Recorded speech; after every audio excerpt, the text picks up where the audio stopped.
I found out the actual reason my mom lost custody of me, and I don't know if I can ever look at her again.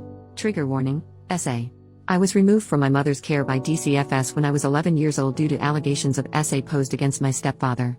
He was convicted of those crimes, but took a plea deal which meant he'd be out by the time I was 13, and from what I can remember I don't even know that he served those 2 full years anyway.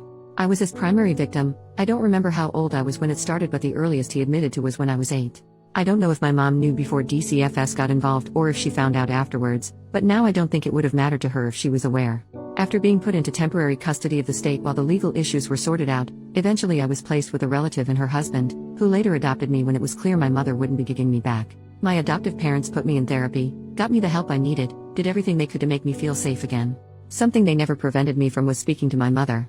I was always able to call or text her, and she was always allowed to come visit me, but I could never go and see her. I didn't really question it as a kid. I assumed it was some stipulation the courts made. I believed growing up that the reason my mom hadn't gotten me back was because of neglect, I guess. I assumed that the court thought it was partly her fault that I had been left unattended with that man so often, or that it took someone else noticing I was physically injured for something to be done about it. My adoptive parents never challenged these assumptions I had, and they always told me that they would never stop me from having a relationship with my mom so long as that's what I wanted. Once I turned 18, my mom and I started talking more frequently, but we didn't see each other in person often. I never really thought much of it at first, but as the years went by I started questioning the circumstances of my removal and subsequent adoption.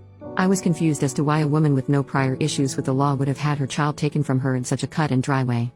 I decided to ask my adoptive parents about it, and they very gently informed me that my mother was told that in order for her to regain custody of me, her husband, my abuser, would be required to leave the home, and could not under any circumstances come near me. Not only because he was an offender but because I was the victim. My mother evidently could not meet these conditions, and so I was adopted by my relatives. When I worked up the courage to ask my mom if it was true, she didn't deny it. She told me she loved him, that he was a good man who made a mistake. They said that she could have her daughter or she could stay with her husband, and so she chose him. She picked him over me. I don't even know what to do with the things I'm feeling now. I feel sick just thinking about it. She's my mother, and she knew what he did. He was convicted of SA-ing her 11-year-old child, and she refused to leave him.